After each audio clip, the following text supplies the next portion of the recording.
Hello la commu, bienvenue à cette chronique numéro 18 autour d'un film Trauma que j'ai vu à sa sortie en salle. Si je ne dis pas de bêtises, ça remonte à 2005.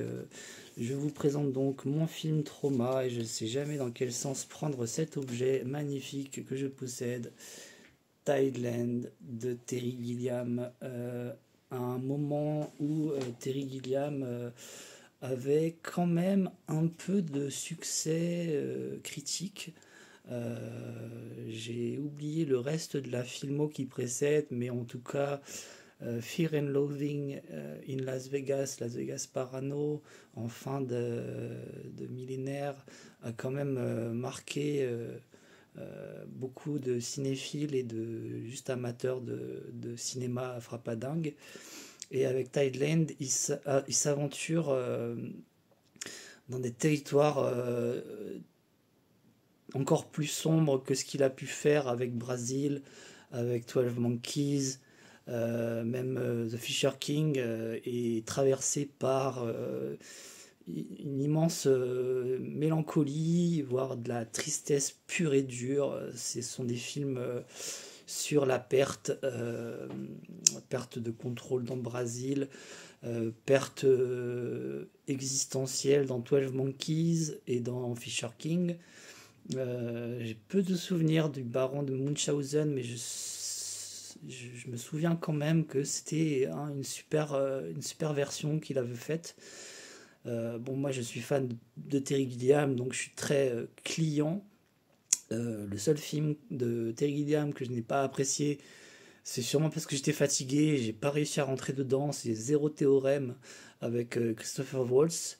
Je me suis endormi, je me suis cassé de la séance, je fais jamais ça. Désolé Terry, tu gardes à mes yeux un immense respect pour toute ton œuvre. Je pourrais m'adresser à toi directement en anglais parce que il faut savoir que une année, pendant que j'étais prof d'anglais, j'avais le droit à des formations le mercredi pour pratiquer l'anglais oral. Alors vous vous rendez compte du délire administratif que ça implique, c'est-à-dire que les profs d'anglais en exercice sont contraints de parler tellement français aux élèves pour qu'ils réussissent à avoir un accès à la langue. Le tout anglais est une chimère, une illusion totale. C'est impraticable le tout anglais à moins d'avoir des élèves favorisés culturellement, sociologiquement, socialement. Donc moi j'étais dans un collège REP, réseau d'éducation prioritaire, donc les élèves n'étaient pas favorisés à part quelques petites pépites d'élèves qui avaient des parents éduqués, sans problèmes sociaux, mais les élèves les plus difficiles ont besoin que le prof d'anglais il parle un peu français, sinon il panique, il fout la misère au prof. Ça, vous connaissez, si vous avez été élève, sûr et certain, tout élève a eu un jour à faire face à des camarades qui avaient des difficultés, voilà, tout simplement. Et donc, je reprends le fil de ma pensée par rapport à la formation des profs. J'avais le droit du coup de pratiquer avec une prof d'anglais anglophone, ce qui n'est pas mon cas. Je ne suis pas anglophone de naissance, je suis fluent, mais je fais... Et c'était une excellente formatrice, elle avait des astuces pour nous faire pratiquer la langue hyper ludiques. Par exemple, d'une séance à l'autre, on pouvait préparer des exposés. Et elle avait choisi pour support de compréhension orale l'émission de la BBC Desert Island Discs, c'est-à-dire une émission hyper culte qui remonte à des dizaines d'années. Ça jaillit dans la radio BBC, je crois dans les années 50. Vraiment, il y a des milliers d'épisodes et à chaque fois il y a un guest, un invité.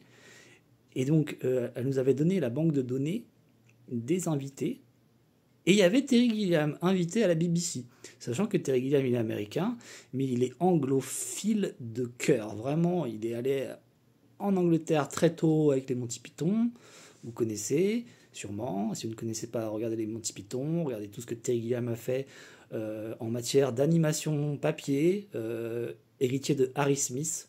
Je vous conseille Heaven and Earth Magic de Harry Smith, que j'ai vu à l'étrange festival, qui a inspiré Terry Gilliam dans son travail d'animation papier. C'est incroyable.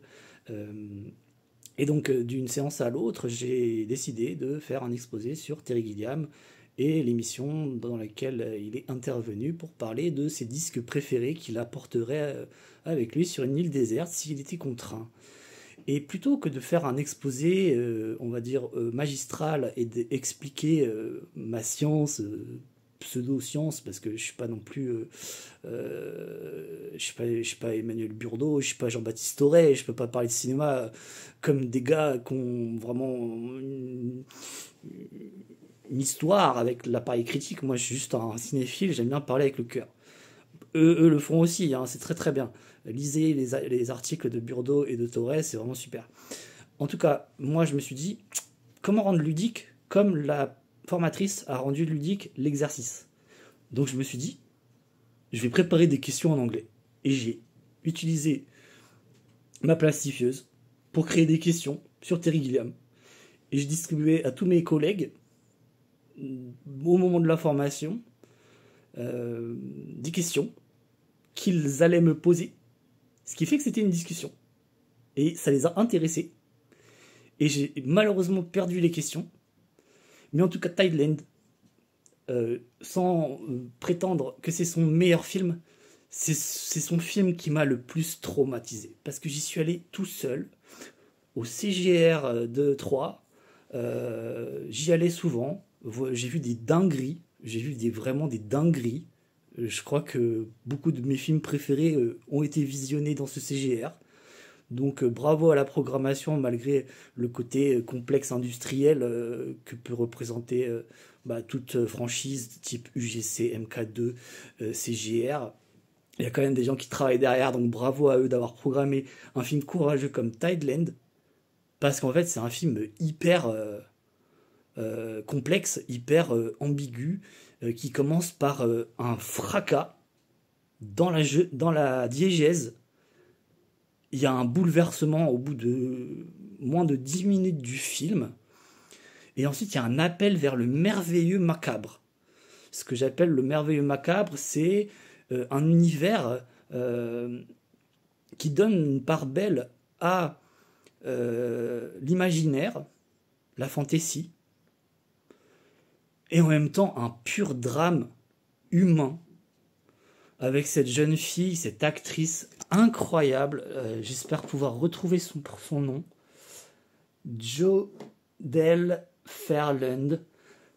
Également à noter Brendan Fletcher, Janet McTeer, Jennifer Tilly, l'incroyable actrice qui a été révélée par les Wachowski dans Bound. Vous voyez les films des Wachowski, les amis. Et, cerise sur le gâteau, Jeff fucking Bridges en mode post-Big Lebowski. Il joue son propre rôle. C'est-à-dire qu'il c'est un rocker. Donc le film commence avec un daron, Jeff Bridges, qui fait du rock. Ensuite, ils vont à une maison. Puis ensuite, je peux pas en parler. Voilà, je ne peux pas délivrer la suite du synopsis, étant donné que ça va vous spoiler. J'espère que cette chronique vous aura donné envie de découvrir Tideland de Terry Gilliam, 2005 ou 2006, je crois que c'est 2005. Voilà, à demain pour un nouvel aperçu de film Trauma. Bye.